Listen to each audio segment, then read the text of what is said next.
Anyway, yeah. So the views expressed by us are stupid. I just wanted to state that. And ignorant. Yeah.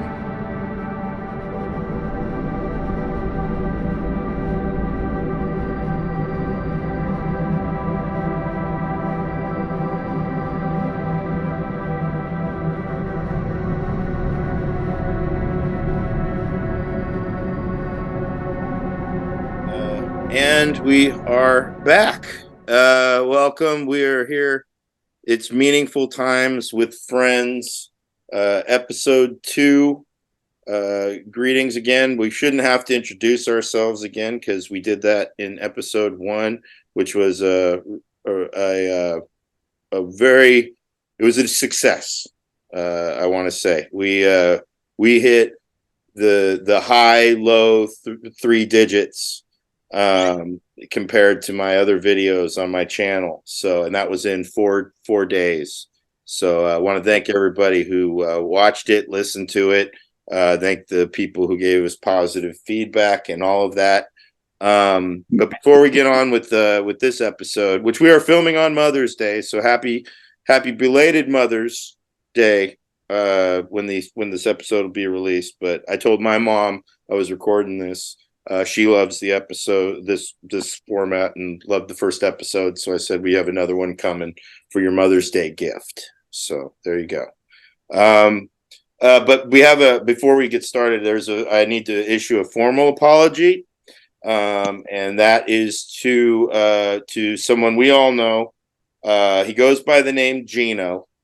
To us, to friends, to whatever. I don't really want to say his Christian name in case it causes any more ire with him. But I did get a complaint, and it was over the use of an image that was used by old Ramshackle Dan. During a segment, there wasn't really a segment. It was more of a tangent that got cut out that involved a subject of Gino, somewhat, me and Gino. But we completely cut that part out because no one was going to give a fuck, and it didn't make any sense. It wasn't funny, and there was just really no entertainment value in it whatsoever. But there was an image that Ramshackle used completely in jest, and I'll be showing the image right here. Is this it? This is the image. No, that's not the image in your Oh, screen there. That's, don't worry. They won't, the audience will be seeing the image. oh, Um, okay. it was an image. I told you guys about it in the chat because I said there was a little Easter egg just for us.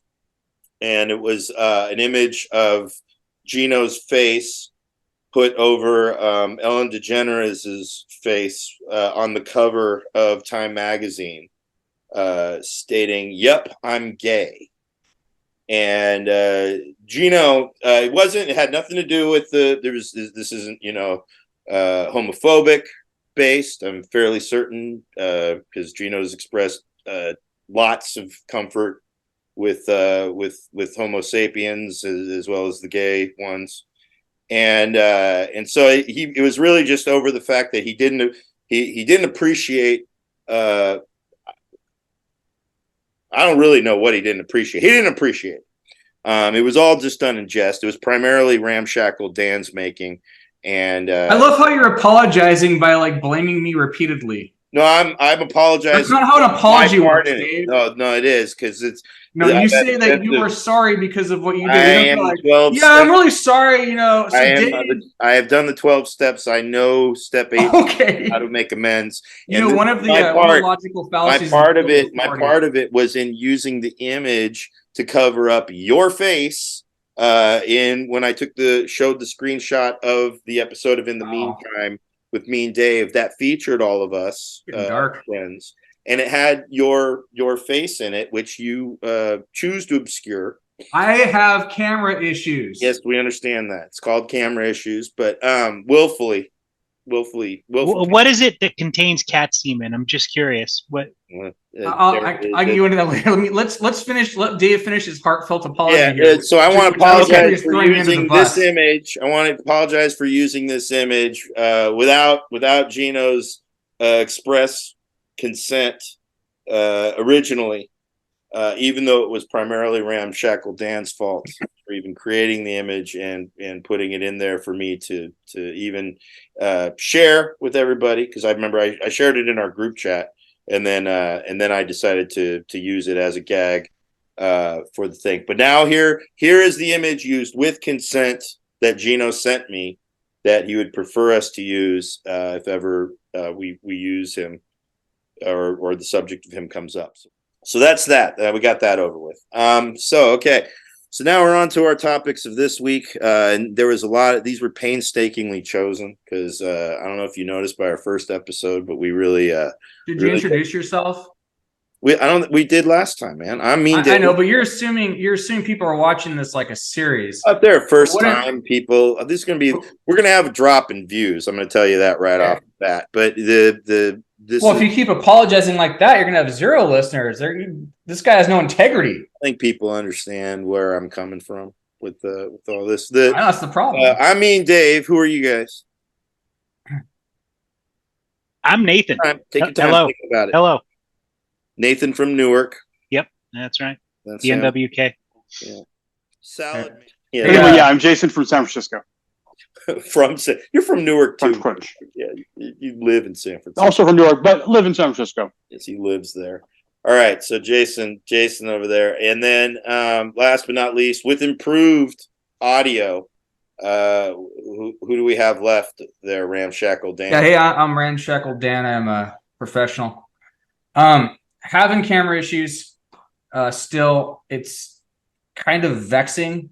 Audio's gotten better, so baby steps, right? I'm pretty happy. I think we might get the video fixed by the middle of this episode or by the end. So it's fine. Looks great now. We discussed this in the group chat the last couple weeks. And we've got a lot of topics to choose from, but one that came up quite early on in our chat, prior to even coming up with this whole YouTube podcast, whatever idea. There is a high amount of disdain that I've noticed from I think the root source is Ramshackle here, but is this another apology, Dave? No, this is not an apology. Okay. This is sorry. I heard you blaming me for something. I thought you were apologizing again. Well, a lot of these topics are your fault, but this topic was brought up free of my even involvement. That's the subject of free climbing, if I'm not mistaken. Free climbing, and that, for those who don't know what free climbing is, it's climbing up these very dangerous cliffs, mountainsides, and all that with 0 attachments. You're just up there willy nilly. Just yourself and the wall, and people climb. That's why they call it free, because they're not tied to anything. And it seems to be quite popular, even though a lot of them die. So yeah, a lot of them. I think there was a documentary or something in 2018 called Free Solo. It won an Academy Award, apparently. Yeah, that's the first one I was aware of this phenomenon of stupidity. Can you give like a quick plot synopsis? Because even though this is clearly my fault, which Dave's apologizing for, I've never actually seen the movie. What's the plot? Nate, you probably will put it best. I haven't seen it, so damn it, Jason, have you seen Free Solo? Of course not. Jesus Christ, you guys! There's information I could have used in the group. That's for sure. I assume it's about people climbing mountains. It's not just mountains. I mean, like the one that the big one that is in Free Solo. Well, they show one. Was it in Yosemite? Or I don't want to say it was in Yosemite. It's not Yosemite, but he's climbed one of the big parts of Yosemite. The one that they all climb, that's really big, that's dangerous, that a lot of them die on, is El Capitan. Yeah. I I don't know if that's the one in the movie because he climbed one that never was done free. And then there's another movie called The Alpinist, where because there's two schools of thought with the way that these free climbers operate, and there's plenty of others too who don't have documentaries, but that the free solo guy is like a technician carefully plotting every one of his moves. He's big into math. He has his notebook. He writes every one of these things, every turn, every possible point in his path down. And so he is primarily focused on eliminating any and all variables of danger to the beyond just the act itself in climbing up. The Alpinist is more of a jazz improvisationalist of the free climbing because he it's a trip too because his documentary was a little more interesting to me because this guy was a drug addict in his teens, right? And he's we've all been there. We did a little drugs, some more than others, some gone, some benders and all that. Realized he had a problem. And so he stopped using drugs, but he had a lot of moodiness, and this climbing, this hiking and climbing, and he got into the free climbing thing. He's more known for really just seeing one of these dangerous motherfuckers and just going for it, and kind of figures it out on the way. And this dude should have been dead long before he died. Oh, so he did die. Oh yeah. Oh, okay. They all die. That seems to be the case. Free solo guy's still alive. He's still around. Well, so how about this? There's still time. Ramshackle Dan was the one that injected the free solo thing into the chat. So what's behind? Yeah, now he's oddly clamming up. What's and all. What was the genesis of the whole thing? So yeah, David, Dan. First of all, let me apologize on behalf of Dave for bringing this up. So Dave brought this up in a conversation, and I'm like, wait a second. Okay, so this movie is about. It was when you and I were talking in person, not on over text, and you're talking about this movie, and I'm just like, this guy is risking his life for what reason? And you're telling me like his family's worried, like his fiance is worried, he's risking his life, and you're just telling me this plot arc. And it's like, what are this, like, who's the protagonist? Is it his family or is it him? Is he actually framed as the protagonist? Well, I want to apologize on behalf of myself for even bringing this fucking stuff. I don't even remember telling you any of this shit. Because I know about it. I definitely do not. No, dude, you were going on and on about what a great movie it was. Bullshit, I did. I said it's a nice documentary about one of the most stupidest things I've ever seen somebody do. I have this recorded. Huh? I have the conversation recorded. Bullshit, you do. Like, what? I'm sorry. What are you? Who's the fucking bitch that got the Bill Clinton lady, the blue dress? Linda Tripp. Yeah, Linda Tripp. Yeah, that's my aunt. Yeah. Oh, really? Ramshackle Tripp. Okay, got it. Dude, I don't know if any woman looks more ramshackle than that lady. You should look her up. Yeah. No, what I don't understand is you have these movies about mountain climbing, about extreme, like where there's the movie about the guy who cut off his own hand because he got trapped. That was a movie that was based on that guy. They didn't make a doc about him. That one I have seen. 127 hours. It's the same movie. It's like weird white guy goes out and causes an entire struggle for himself. He wasn't going out up of the height though. cloth. He was going in caverns. But yeah. Same. You're like differentiating between picking Indian corn out of shit versus like yellow corn. It's Not all really. It's the same shit. Well, one's a movie with an actor, and but it's the same thing. But they're both. Is the free solo thing a true story? Yeah, it's Free Solo is a fucking documentary. You would have known that if you saw the fucking movie. But why would I watch this? This is my point. It's poor filmmaking. It's like you have films. I think it's poor audience viewing or lack of. That's really what it is. Even like Guardians of the Galaxy. One of them won an Oscar, so it's critically acclaimed. Alpinist was a cooler story because the guy was a drug addict, and then he ends up going in and becoming. It's more impressive just because I can't believe he did any of these climbs. It's like he has some knowledge of it. He just practices at it, but he's the total like opposite in terms of preparation. I mean, it really is. I mean, these guys doing similar things, and the guy from Free Solo is in the Alpinist saying, "Yeah, this guy is fucking dangerous. Like he's gonna kill himself one of these days because he's doing shit way off the reservation." Good.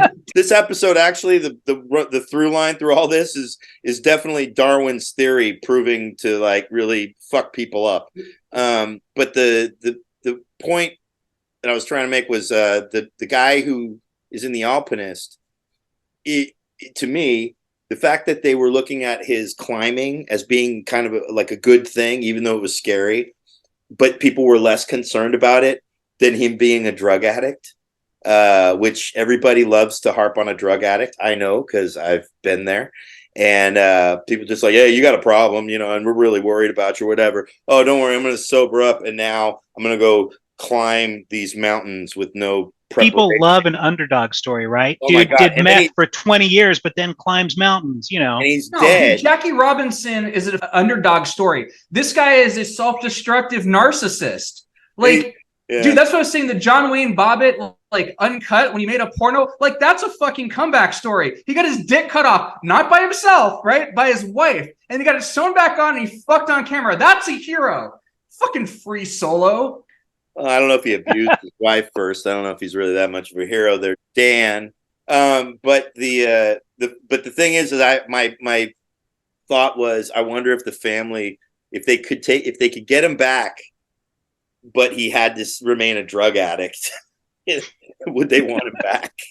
It's like if you could take away all the mountain climbing, but you could still have the fuck up drug addict. He's just, but don't you think, as an addiction expert though, don't you think he's just trading one addiction for another? Meaning it's all flat about narcissism. No, he flat out is. No, and that's right? part of what when we talk about, the disease manifests itself in other areas. He wasn't working a 12-step program. No. That was, I mean, he was working a 1,000-step program. Right. Fucking guy. And the odd part is how he died, the Alpinist guy, how he died was he went on a trip to this one spot. It was very dangerous. It was in the snow, but he was with someone. All his other trips, he was by himself. The one that got him was he was with someone else, and they were collaborating. And that guy was bad news. So it went bad. Well, I think one of the big differences between these Free Solo guys and like guy that gets stuck in a cave and chops his arm off, or we were passing around an article last week about a guy who was quote unquote an experienced hiker who got lost in, somewhere. And, I don't know how that story concluded. I hope everything turned out okay for the guy. But just the phrase experienced hiker to me is kind of hilarious. The fact that this guy goes out and walks. He really knows what he's doing. But the difference between these free soloists and all these other assholes that go out and get into some kind of peril is that these free solo guys are actually sponsored, right? Like their sport has some legitimacy. Like Red Bull, which is the most disgusting douchebaggy drink of all time, that's still clinging to that 90s extreme sort of vibe, sponsors these dudes. Cliff Bar sponsored these guys until about 2014, when so many dudes died, they stopped sponsoring them. And I think, in my research, I found I don't even know what the North Face is, but they sponsor dudes too. So by the way, I want to thank Nathan for doing a lot of extensive research, short of watching the actual documentaries. Notes.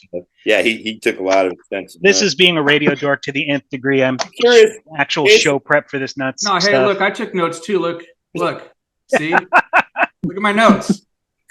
I'm curious, Jason. You haven't said, you've been quiet during all this. This dude's a working man. He just got off work. I know he is, but still, I know he has a thought or two. Okay.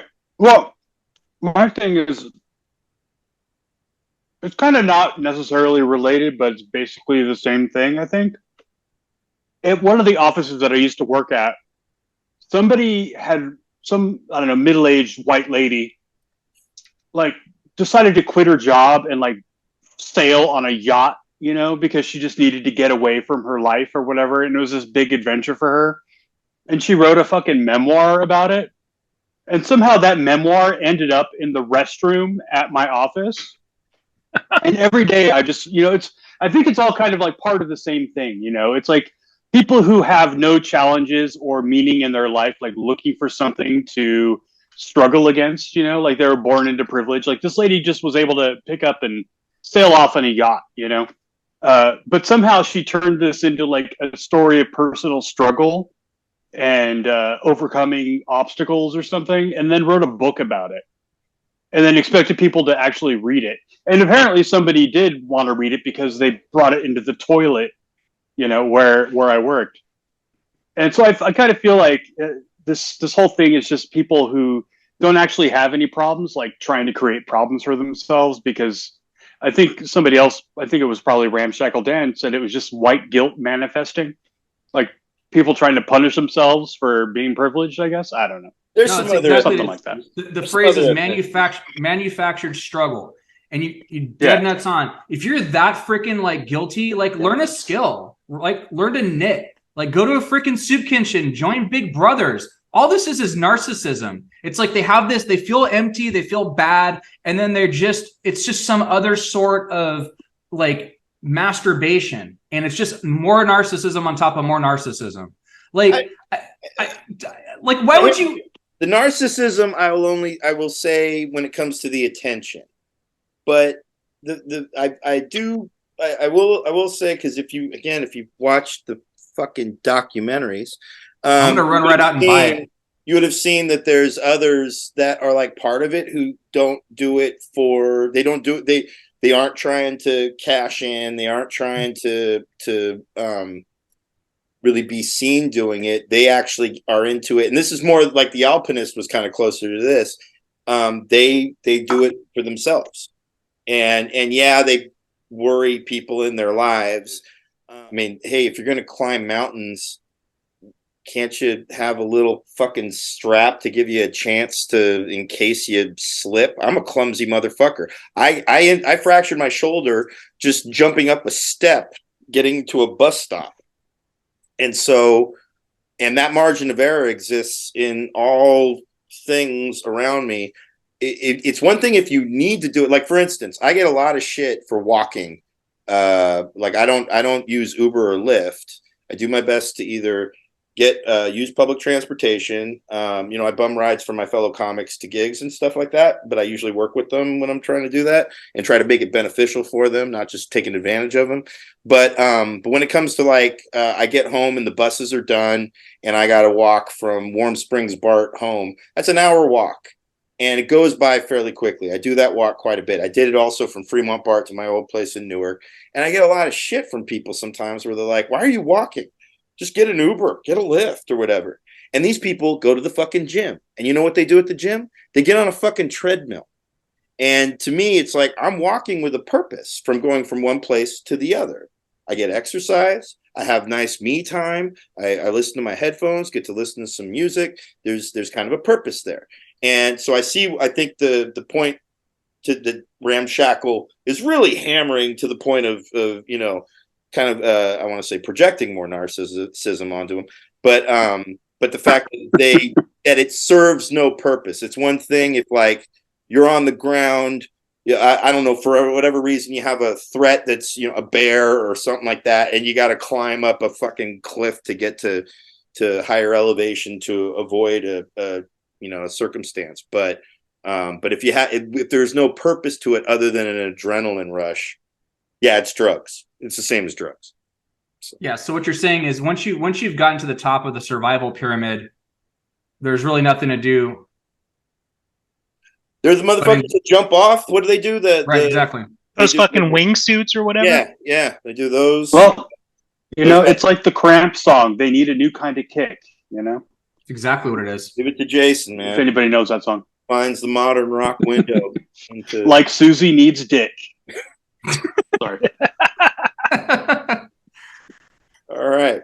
Well, any closing thoughts on the fucking movies you didn't watch, even though we made sure that we've had. Oh yeah, speaking of movies we didn't watch, what's that one about the two chicks that climb the? It's the same shit. They make this movie over and over again. I don't know who it's for. These two chicks climb the TV tower, right? Oh, Fall. I did watch that. Yeah. Tell me about it. It's a horror movie. A horror of like, I want to say it's a horror movie modeled. Yeah, have you seen it, Jason? No. You should. Maybe we should watch that for our movie day, and we won't talk about it after. But Fall is essentially the fear. It's kind of a similar thing. Good. Jesus Christ, you know these movies, Ramshackle, and you didn't bother to watch any of them. They sound terrible. No, it's not that. It's not. It's a very thin plot. It's people that do this very thing. They weren't free climbing though. It's they had straps to each other. But one of them die in the beginning. So one of them is scarred and guilty because their hobby. So they did more of it.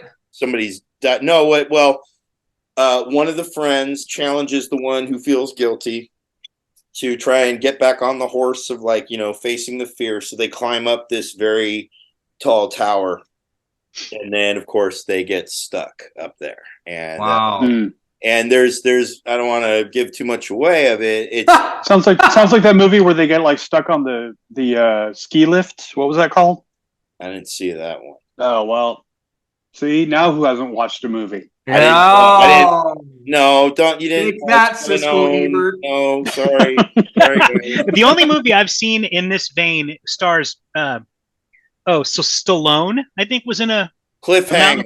Cliffhanger. That's the closest movie that I've seen on this subject. In Cliffhanger, it's a corny 90s, 80s movie into the 90s. It's, I watched it again recently because wasn't that a free climbing sort of situation? No, it wasn't free. It's adjacent because they were climbing but they're all into their straps and all that bullshit. It's using that fear though. It's the same thing. And the filmmaking that you go back and watch that movie, it's cool for a Stallone movie. It doesn't hold up by any means, but I liked Fall though, only because I do have a fear of heights. I don't think it's like that great a movie for film goers, but if you do have a fear of heights, it was, I was like, oh shit, bitch. Like, why? It's not a good movie for people to watch, but if you have a phobia, it might trigger it. Yeah, that's the point of horror. Awesome. That's the point of horror movies, of thrillers, horrors, all of that stuff. And there's some horror elements in it. So that's why I was saying. But I'm not saying it's a good movie. It's like it's a thin plot line, but I enjoyed it watching it. What's up, Jack? And but yeah, so that's that. All right. So any closing fucking thoughts on this shit? I just have to say for the record, I haven't seen John Wayne Bobbitt Uncut or the Jackie Robinson 42 movie either. That's all I got. It's disrespect to Chadwick Boseman, and that's a good segue into our next segment. But Nate, Jason, you have any closing thoughts? No, thank you. Since the early 20th century, when people started climbing El Capitan in Yosemite, 120 people have fallen to their death. I did a deep dive on this shit, obviously, so I didn't watch those fucking movies, but I had to go into the statistics on this. Thanks for a deep enough dive for statistics. I just wanted to look up the deaths. That's get to the nitty gritty of it. That's the important part. It's like how many people have died from being an idiot trying to climb something that's not meant to be climbed. Bullshit. Yeah. Okay. All right. So moving on to our next topic, I'm going to let Ramshackle introduce this next topic. Oh, okay. Yeah. So this is fairly prevalent in the news. Yeah, Oakland A's television announcer Glen Kuiper slipped up and used the wrong word when describing the Negro League Museum in Kansas City. Hey, make sure you pronounce that clearly. I don't want to slip up. Museum. No. Museum. Thank you, Jason. That's where I was headed. Yeah. So a few things. One, I'm sure everyone's aware that there used to be segregation in baseball, and so it was called the Negro Leagues, right? And that's the name of it. That name isn't something we're supposed to use either, but it's apparently acceptable when you're referring to a period of history, right?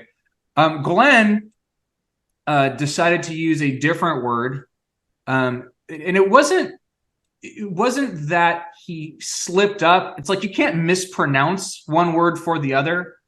Dave, you want to say the other word? That's fine with me. But he said it in such a way that somebody else would say the word like corn on the cob. Like that thing just came out of his mouth as if he says that word 6, 7, 8 times a day for the last 50 years. We had a phenomenal day today. Your Lake Museum and Arthur Bryant's Barbecue. Let me ask a question. Jason, Nate, did you watch this movie? Oh yeah, I saw this clip. I saw the clip. When it first hit the news, for sure. Man, I swear. Yeah.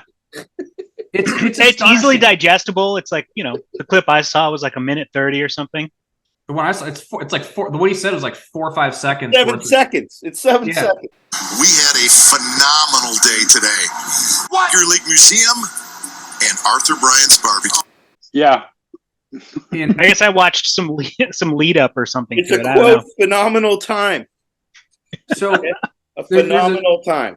there's a few things about this, right? Like, and again, I may depart from you guys. Like, I think when somebody says something racist or something just horrific to you, I view that as a gift because they've now revealed something about themselves to you that you now know that you didn't know before.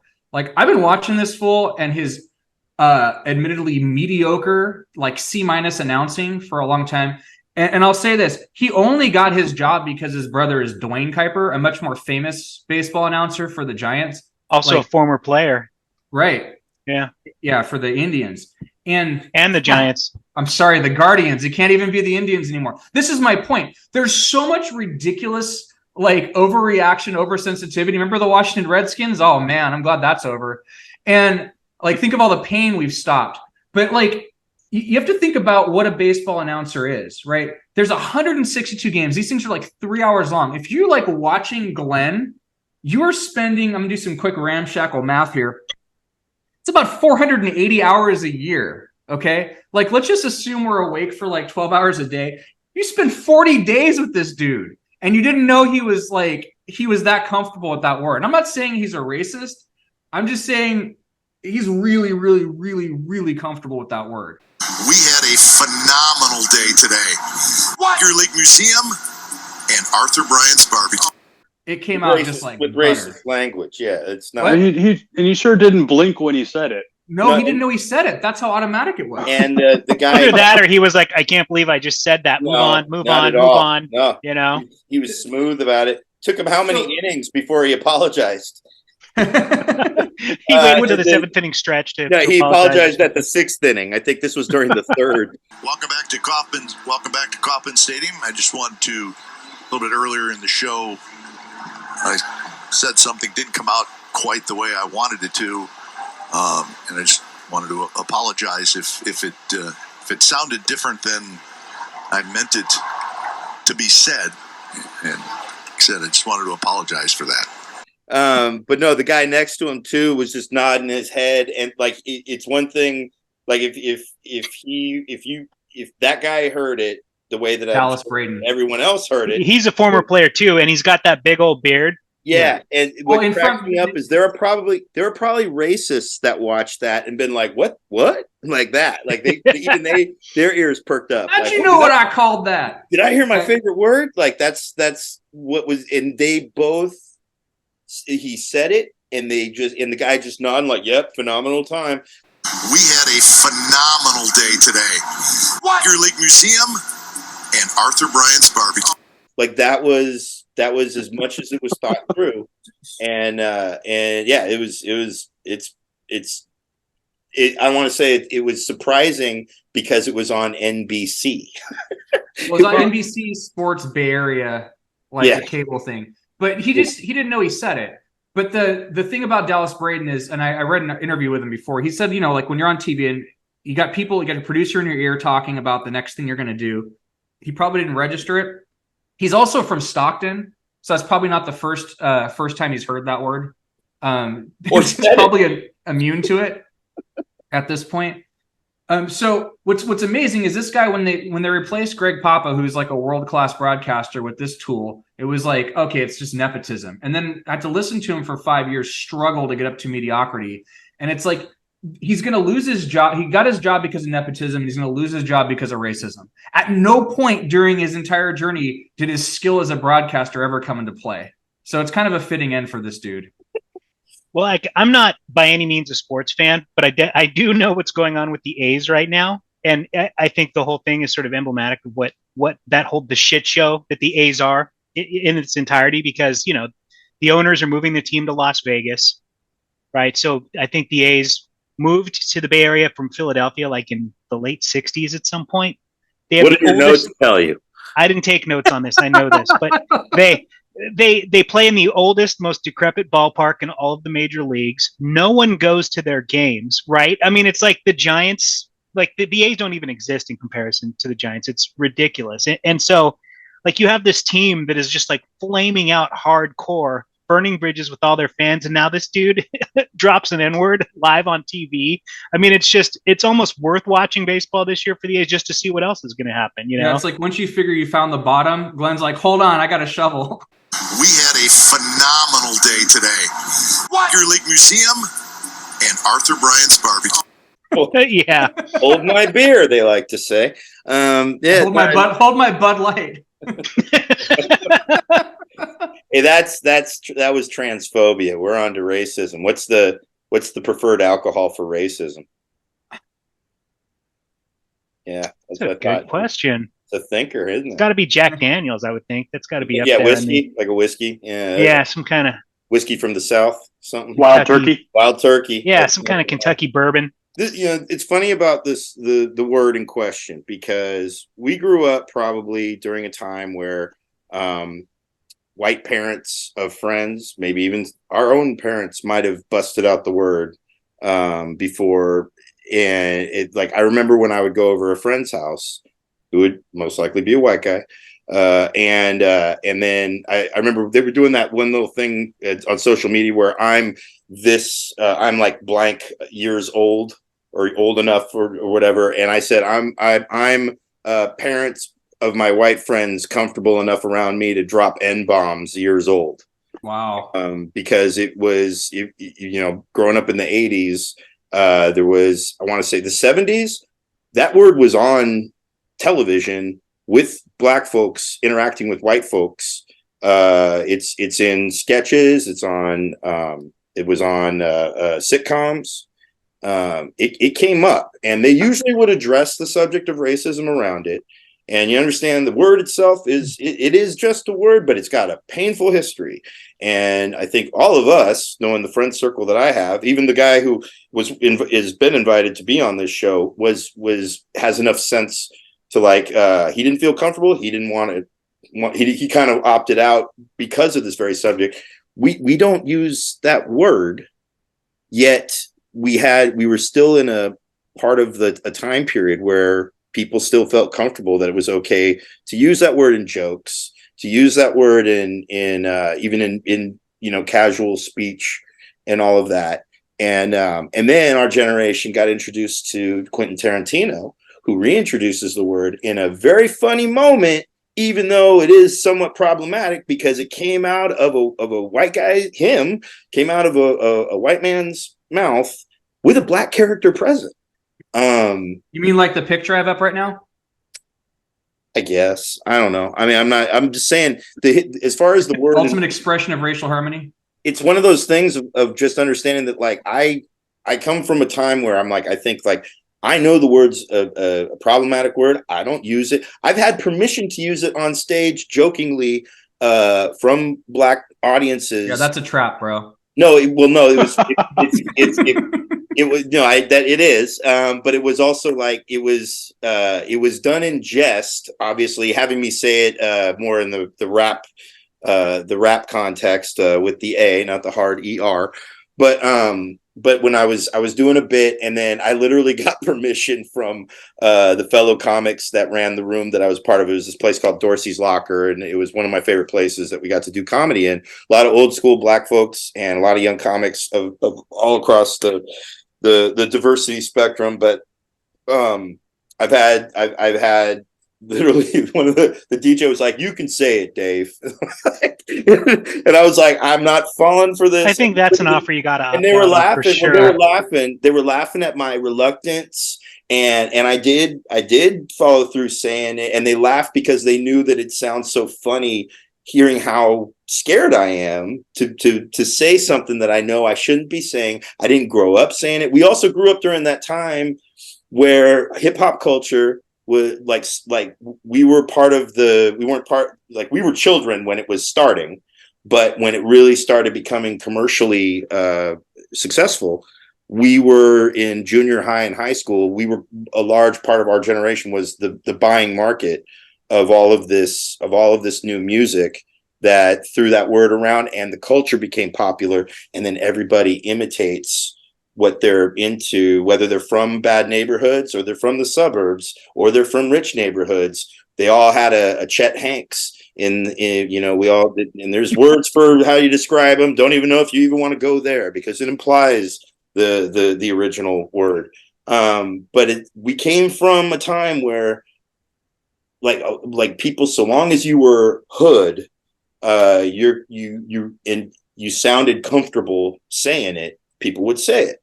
But there's one guy that I would say was oddly enough ahead of the curve in knowing which slurs he could get away with and which one he didn't, who came from that world, and that's Eminem. Eminem, for all of his homophobic and misogynist lyrics that still people have never really held him to task over the years, he never once dropped an N-bomb, whether hip-hop style or any lyrical form, because he also knows he's 5'8". So is it acceptable in hip hop if you're not black to drop the A version in your lyrics? It's still, what's funny, I always say it depends on the person. I mean, it depends on the group. It depends on the background, because it's become less popular today and people will call you to, and it kind of leads into our final segment a little bit, but you also mixed in something in there. You kind of glided over it, and I understood your point, but I'm curious if, because it sounds as though you made it kind of frivolous. The fact that like the Redskins name was changed, Yeah. The Indians name is now the Guardians, and I understand what you're saying. What I think you're saying is that changing the language doesn't address the issues themselves. It's a good start, though. It's a good start to what? Cultural Marxism, where you just keep changing the language and glossing over the actual reality?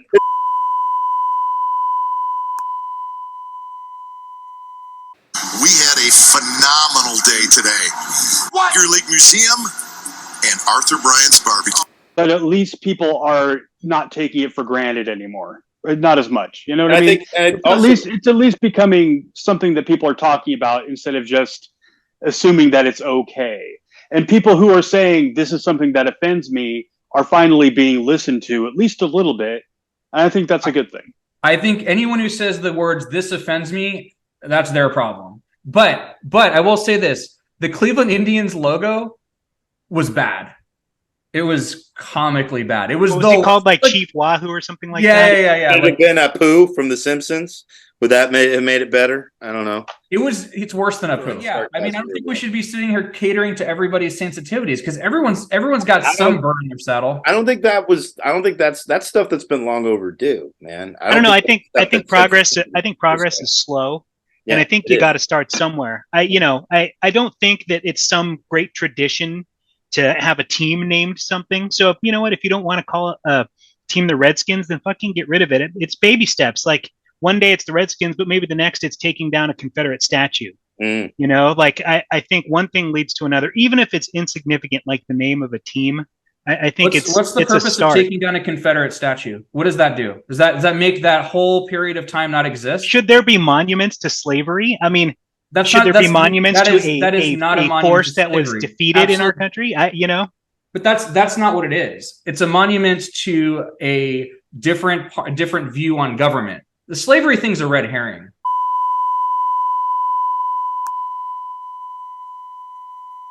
We had a phenomenal day today. Your Lake Museum and Arthur Bryant's barbecue. in terms of the Civil War. It was a I don't group know of about states that. that wanted to Whoa. secede. You guys are shaking your head like you've read fucking Lincoln 100 times, like by fucking And I almost said Abe Vigoda. I was going to say You Gore saw the Vidal. same Steven Spielberg movie as anybody else, and you probably didn't either. And the fact being that I don't agree at all that those, because there are people that think that those statues really were like, these were great people in our history, and they weren't. They are monuments to white supremacy. Yeah, they are. And Jason, it Yeah. really looks like you're jerking off to this conversation with that blanket. let them. I know. I am. Let I love Robert E. Lee.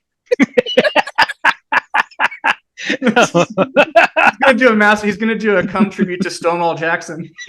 the monuments are not put up out of, they're put out of reverence for the person themselves.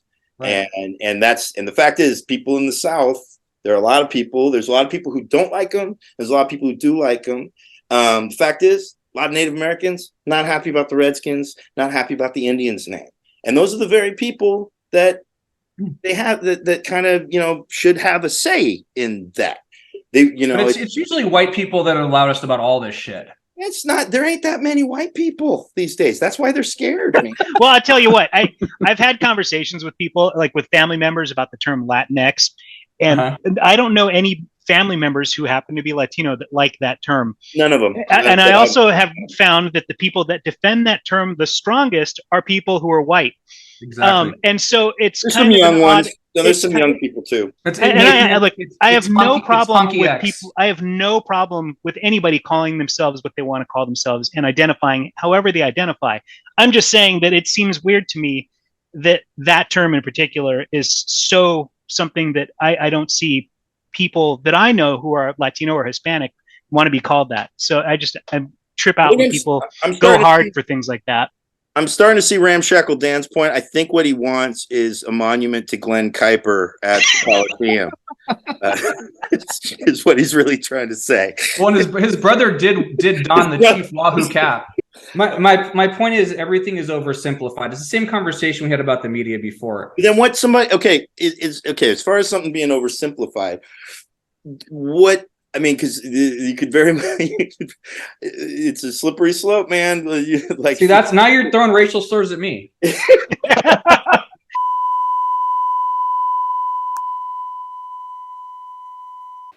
had a phenomenal day today.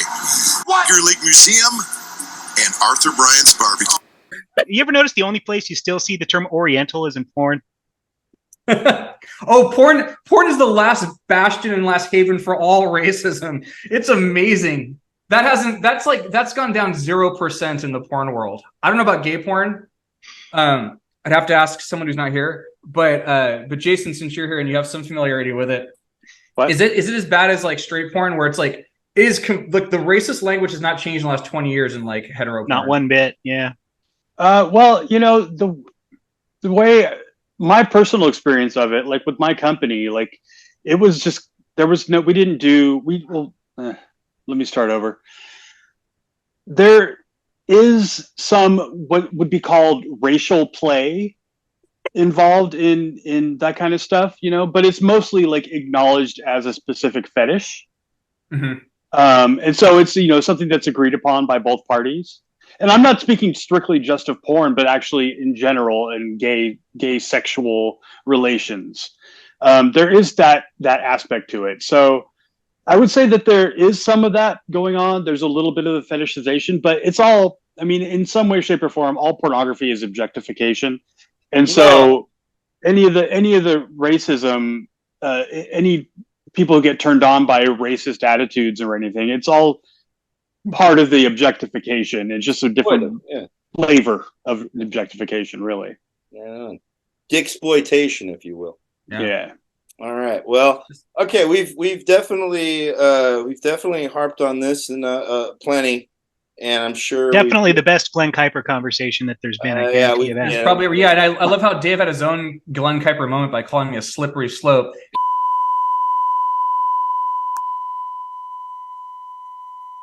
We had a phenomenal day today. Your Lake Museum and Arthur Bryant's barbecue. Anyway, yeah, so the views expressed by us are stupid. I just wanted to state that. And ignorant. Yeah, I'm gonna put that up top of the episode. So there you go. That being said, let's move on to the next subject that I'm sure is also going to has been causing quite a number of headaches in the chat. Once I brought it up, but the through line again is the fact that these guys, who are Cuban, do get a lot of shit for the fact that they drop the hip hop friendly version of these N bombs. Kodiak Red and Fly Soldier are a phenomenon that started in sometime in the mid to late 2021 through a TikTok video that went viral. One would call it what you could call this song. It's not really a song. It's these guys verbally riffing off of an idea that they have that they sang called that they're an island boy. They live in Florida. They are part of what I guess the evolution of or de-evolution of SoundCloud rappers. I don't know which one is which. I know one's Kodiak Red and the other's Fly Soldier. And they should be easy to tell apart based on the tattoos that are directly above their the bridge of their nose, but I still don't know which one's which. This is I don't think it matters. This is how they got introduced to the world, was more through these hairdos that they have. The hairdos change. They've become increasingly more tattooed. There are actually, I know that you see plenty of tattoos here. There's more. They've done more. They put diamonds in their teeth. They do all that stuff, and they talk a big game for guys that are, fairly small, lean, and skinny, but own a lot of guns and put together a lot of bad music. But it all started with this one TikTok video of them just in in part of the pool, the small pool in their backyard, or backyard of above ground pool, right? Yeah, well, it looked like an above ground pool, but it was backyard of a house that's clearly rented. And because they in their house, they used to do a lot of live videos from in their house, and there's nothing on the walls. There's nothing anywhere, which is a big sign of like something that's very rented. But they always would hold stacks of cash, like huge stacks of cash, which a lot of people online would say those are the same stacks of cash that they use or whatever. Looking at them online, they're only worth like $1 to $2 million, which is still, it's a lot of money, but not by rich people's standards today. So they kind of present themselves as a bigger thing than they are, which is classic, kind of hip hop. What do you call that? Just being show offy. But you guys never heard of them.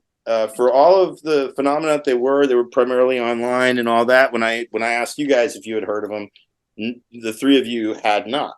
So these are fresh reactions to the phenomenon that's the Island Boys. So I think Nathan did the most research. I think we should start with him. I'm 48 years old, so yeah, I haven't heard them. I'm not on I'm not on TikTok. I don't follow SoundCloud rappers. Okay, my question is this. Is the Island Boy thing, are they making this earnestly, or are they taking the piss? Like, is it a joke? That's my first question. That was a big question early on, and from the fact that because they were clearly a big joke to the majority of the people that made them viral, because people were imitating them, people were reacting to them, just looking at them like they're idiots and all that stuff. I started following them because I'm not a fan of a lot of the stuff, but I'm genuinely intrigued by music trends and trends of this nature. I'm still a fan of classic hip hop and some of the stuff that's evolved, since, but the stuff out of the SoundCloud stuff, I haven't really gotten into it, but I'm still curious because just like anything, when it becomes a spectacle, I'm a fan of spectacle. I enjoy watching wrestling. I enjoy, odd things here and there. And these guys are definitely odd, characters from a very odd end of the music entertainment spectrum. because it started with the guy that really was the first that was like these guys is Tekashi 69, who you might have even seen in the mainstream news at your level, because he was a rapper who was then brought up a lot about he snitched. He turned snitch. And he winds up in the news more than any of these guys. He's probably the most popular of this brand of current rapper. Of facial tattooed rappers. Yeah. Tattooed with all the colors, the money, the cars, and sometimes the women. There are some that, if there's ever any of them that are do like they want to see a sign of progress, is when you do see gender fluid, non-binary, gay, trans characters in this world. And hip hop used to primarily be, very homophobic and all things phobic. I'm glad that's over.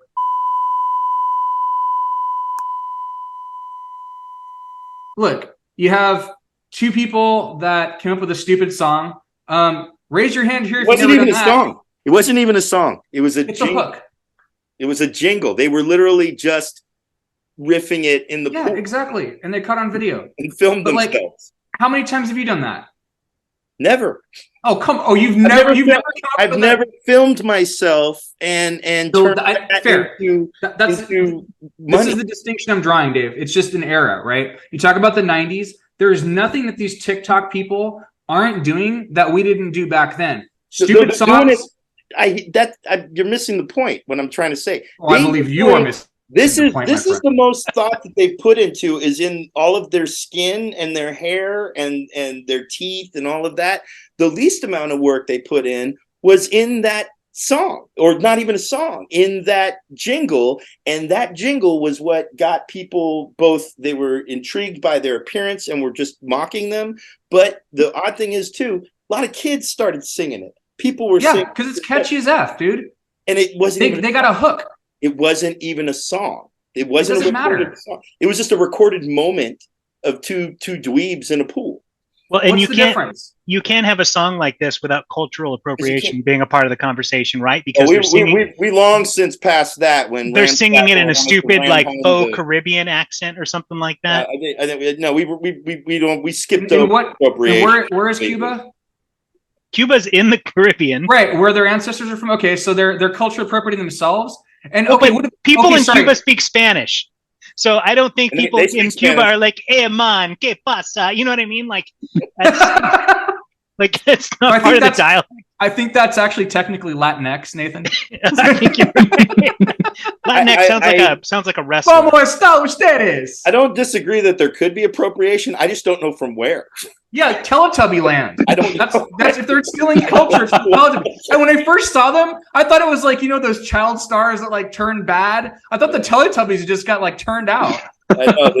These are Roman candles on their heads. But no, dude, like who cares? Like the reason why people are so upset with them, because I like Nathan, I did a lot of research, all these people hating on them, because they're freaking jealous. These guys came up with a stupid hook. We've all come up with a hook before, and they got really lucky and they fucking blew up. And then everyone just got pissed off. It's like, who the hell do these guys? It's the same fucking arc. Like dudes blow up, then they overextend because they're the same shit, right? The influence that had them come up and act like this, all the hip hop stuff, and they started going in excess and then made some mistakes because they're kids, and then everyone just piles on them. It's the same fucking arc from like time immemorial.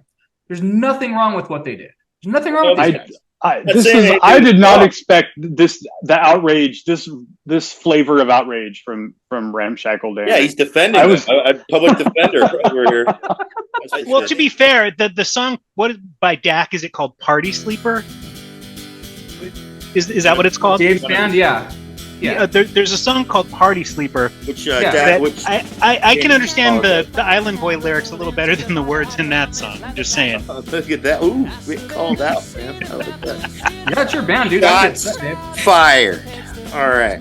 But that's fair. But what I'm saying is they came up with a hook. Okay, what was out? Name 2 songs by Outkast. Hey Ya. Exactly. Miss Jackson. Sorry. Yeah, exactly. Bombs Over Baghdad. All right. Yeah. I think the theme of the wrong group. Ramshackle. Yeah. Ramshackle. We're gonna call this episode Ramshackle's Wrong Side of History.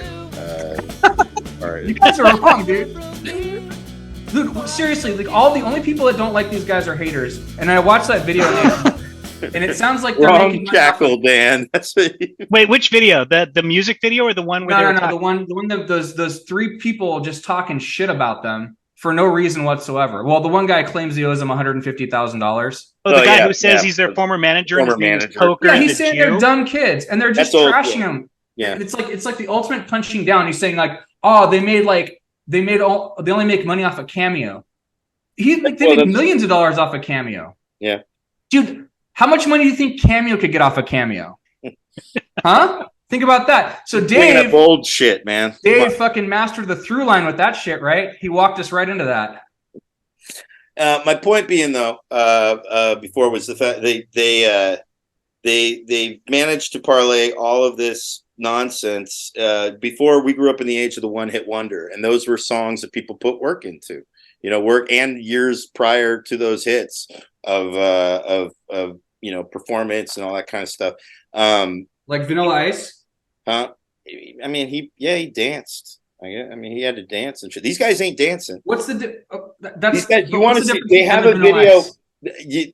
Because one of the things that kept being brought up is like you were in our chat. You were like, "There's no there." I'm like, "Yeah, I know. That's kind of." That's before I got enlightened and educated. Before I saw this for what it is. Oh, really? This is just one more brick in the same freaking wall, dude. There's nothing like who the hell are these haters? Like all these, we're making fun of the TikTok Okay, I don't generation believe you because now. they put Yeah, fucking I heard bleach the on their lie. eyes to change the color, or they. This is definitely a 180 from the chat because you were very much anti-Island Boys. No, you are anti-Island Boys. No, I'm not. I'm intrigued by them. I follow them. I see their beefs on Instagram Live with random strangers and with other SoundCloud rappers. I've watched it because now it's 2023. I've been following them since late 2021 because once I saw what was going on on social media amongst it happened a lot with comedians and people were making jokes about them and whatever. And then as soon as they fell out of favor, I think they got in my feed on Instagram and I was like, oh, let me follow these guys just because, I'm curious. And they, but like I said, Tekashi 6ix9ine was the first one. There's another guy, XXX Extension or whatever, or Tentacion, whatever the hell. He was a much more serious rapper who had a lot of mental issues that were very popular very quickly and died unfortunately at a very young age. I believe he was shot. But they have a documentary about him that you guys can ignore as well. And oddly enough, their careers are fairly similar to the free climbing because a lot of what they do is very unnecessary. They do take a lot of unnecessary risks with their well-being, with as far as drugs, as far as just behavior. But it is kind of the modern day. I mean, I would compare some of these behaviors to it's no different than Motley Crue and Guns N' Roses back in the day when they were successes through excess and misbehaving. So look at this creepy hand. I don't know. When I watch this kind now of we're stuff, gonna see somebody jack off on camera. I have a feeling. Look at this. When I watch this kind of stuff, it occurs to me that people don't have 15 minutes of fame anymore. They have like 2 minutes of fame. No, that's not true. Oh no, Dave's giving these guys an extra 20. Like I feel like I didn't give we grew up in an era of disposable culture, and it feels like it's become even more disposable now. I can't wait till we fucking blow the lid off of what in the butt. Like this is timely. I didn't give it to him, and the fact that was my point. Our one-hit wonders. There are people that still make money off of their hits, many of them. But there are one-hit wonder bands that their songs are remembered, but nobody remembers who the band was. They remember the song or something like that, and they might have even still had an output of music, but it was largely ignored. But they fell out of favor and disbanded and all that. It has been 2 years since these guys had that TikTok. They've also made music and music videos, not a whole album, but some music and music videos, all of which are, I mean, they have a polish and all that stuff, but they aren't even that popular amongst the very people that consume that shit. but they aren't going away. They one of them just was in the news recently because his ex-girlfriend accused him of abuse. He got arrested, and then he went on Instagram Live right after that, and he had a swell of more people watching him than he did when he was just on there, taking heat. That's the thing. When he goes on Instagram or on TikTok Live, when either of them do, the vast majority of the people, like what I end up watching, are just people hating on him. I end up, they're just getting roasted, and they are very earnest about what they do. They sound like terrible people. I can understand why you guys are trashing him. They're earnest people. They got lucky. They kind of are. Yeah, it's kind of they did freaking American success story. They really are. They somewhat are. So God bless them. God bless you, Island Boys. Ramshackle Dan's got your back. He does now. I think that's all the time that we have for today, and want to thank everybody, the meaningful friends of Meaningful Times with Friends. All right, so signing off. Go around, say your goodbyes, everybody. All right, thank you, everybody. Apologies about the camera issues again. I got the audio, so hopefully next week got the video taken care of. I feel like, much like the Island Boys, I'm singing with a gang swang, and I just want to leave you on that deep thought. I'm Jason, and I'm saying goodbye. Epic. It sounded like a suicide ending, man. What the hell? I'm out. Pull a butt wire on it right there. Oh, Jesus. Well, actually, I am sorry because I feel like my comments about porn were kind of inadequate, and I don't even remember what I said. That's how bad it was. You just got off work, and your comments about porn were just fine. I thought they were insightful. I'm not just saying this. I'm not here to butter y'all up. I think everything you're saying is just saying it, Dan. Anyways, I'm talking to Jason right now. If you can just butt out for a second. No. Jason, I thought what you said was poignant and appropriate. You answered the question. I thought it was thoughtful. It may not have been like up to your standards because I may not have meant what I said. Is my point. Like I'm not even sure. Like, oh, really? That would be a novel treat during this fucking last hour. They don't. I feel you are deeply eloquent, even when you're being brief. Yeah. So I think it's fair. I will take your points about porn to the heart. Yeah, you're being pretty candid. You're saying, I don't think anything was out of pocket. More out of pocket. Yeah, maybe I'm just naive. Like I can't imagine someone saying something they don't believe. So I just think you're the type of person that doesn't know how to use a fucking camera, and I know how to use it. Well, okay, a lot of strong opinions from someone who can't work a camera. So, goodbye. We had a phenomenal day today. Your Lake Museum and Arthur Bryant's Barbecue. We had a phenomenal day today. Your Lake Museum and Arthur Bryant's Barbecue. We had a phenomenal day today. Your Lake Museum and Arthur Bryant's Barbecue. What?